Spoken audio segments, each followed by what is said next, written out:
Right, now, he was known to many people as Ray Chopper Cooper of the Oyster Band. And or should that be Oyster Band? We'll ask him about that. But he's struck out on his own, and the acclaimed album Tales of Love, War and Death by Hanging is one that we're going to be featuring on the show.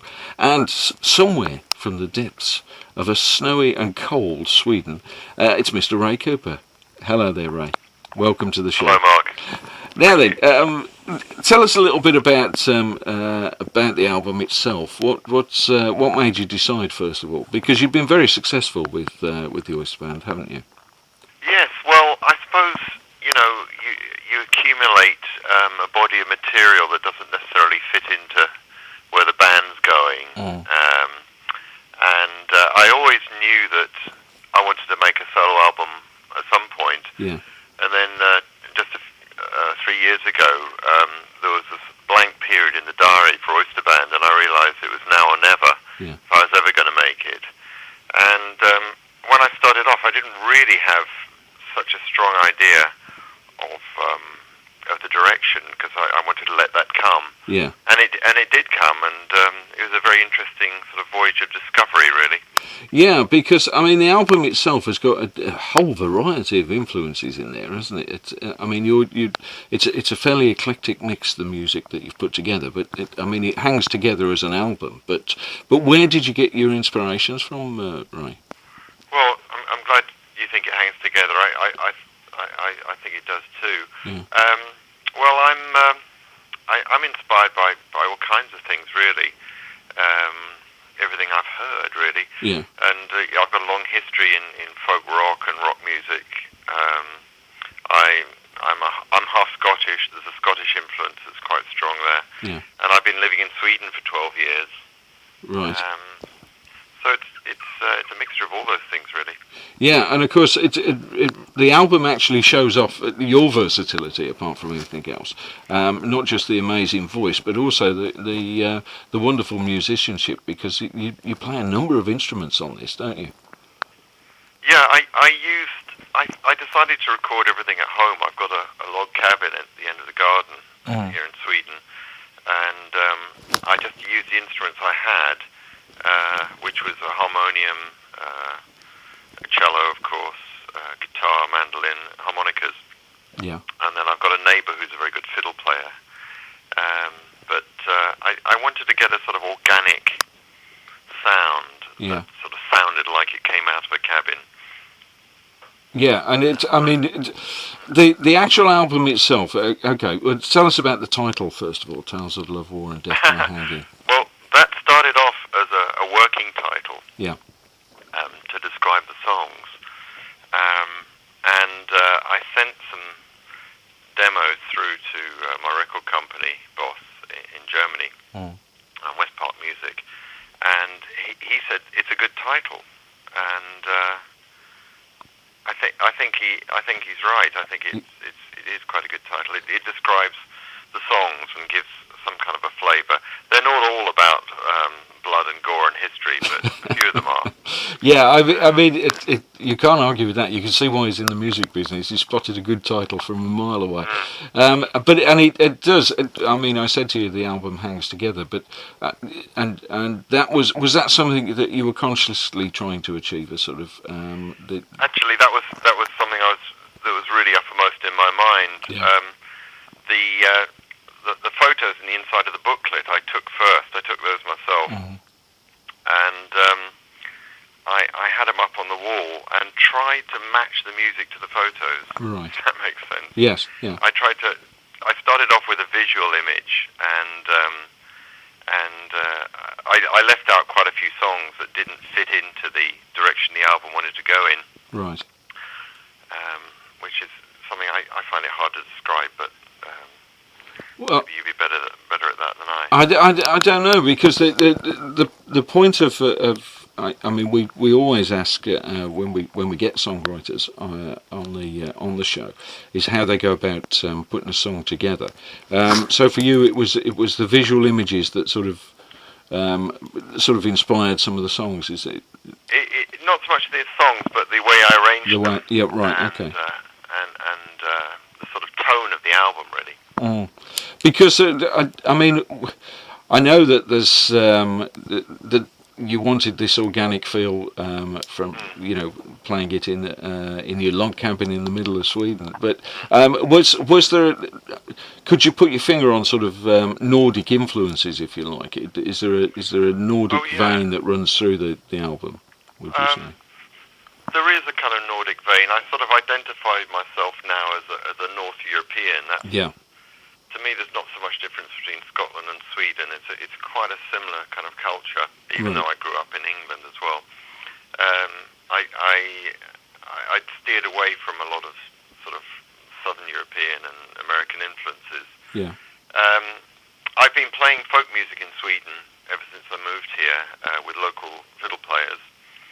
And there's a few, for example, there's a tune, there's a song called I Kissed the Night on the album. Yes. And it's based on a bridal march from the county of Jämtland in Sweden. Yeah. And then I play the bridal march at the end with my friend Patrick, the fiddle player. Yeah. Patrick Anderson.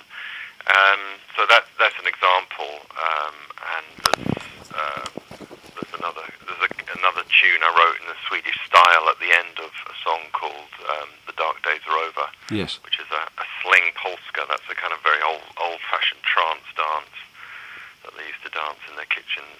Yeah. Around here. Because there is a very strong folk tradition in the Nordic countries, isn't there? Yeah, there is. It's very strong around here where I live. And there's been a great folk revival, and it's been very much embraced by the state as well and recognised. So folk musicians have quite a high status. Right. You know, if you're really good at playing the fiddle, you can get this title, Riksspelman, which means state player. Oh, really? And I think it enables you to sort of, I don't know, give master classes and things like that. Yeah. There's something that we could be suggesting for the UK government over here. Maybe it'll come. Yeah.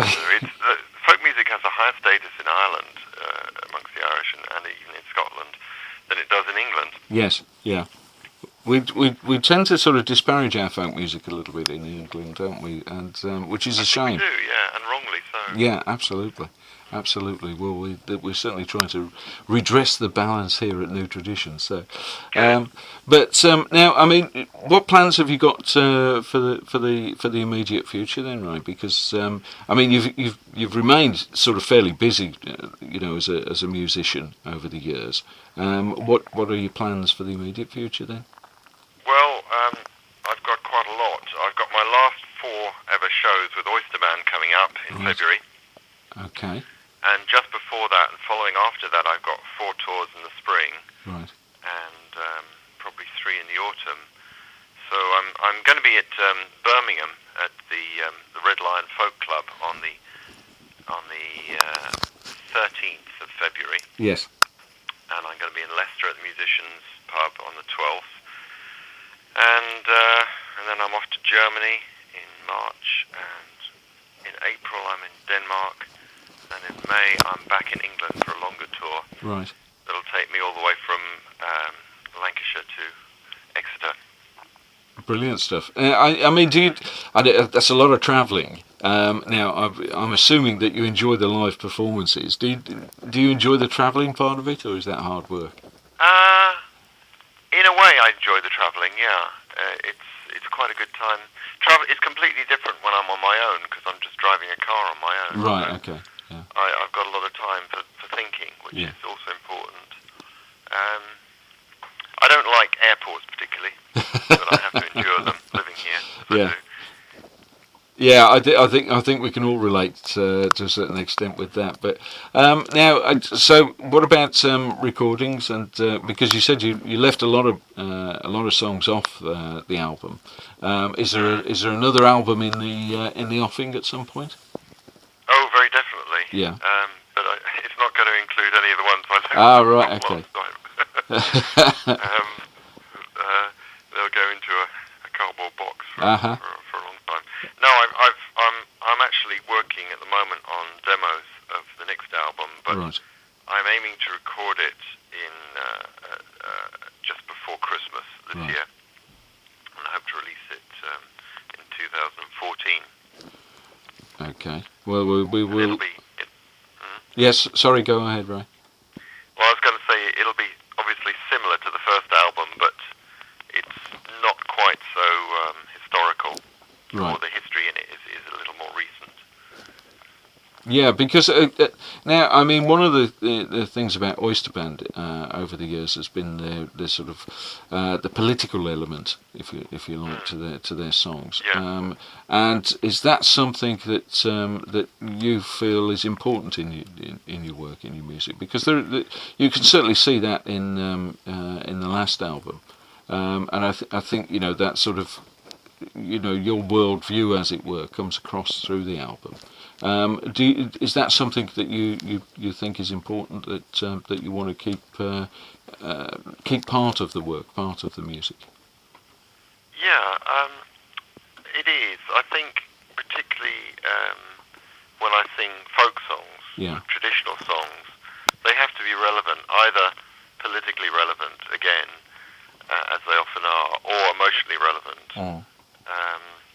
And I like to have one foot in at least in the contemporary world and what's actually happening. I don't want to sort of hide away from that. Right. On the new album, for example, I got a song about East Berlin and the fall of the wall. I know, 20 years out of date, but I managed it eventually. Yeah. Well, it's still having ramifications today, isn't it? So. Yeah. Yeah. I mean, history is, to me, the events of the distant past are extremely relevant because they explain and even dictate what happens now. Absolutely. Ray, it's we wish you all the very best with the tour. We look forward to seeing you over here at the Red Lion in February, and we'll certainly make every effort to get down there. And it's a nice club. I love it. Yeah. We always enjoy the Red Lion, so it'd be great fun to have you back over here. We wish you well with the tour, and look forward to hearing the new album. All right. I hope you won't have to wait too long. Yeah.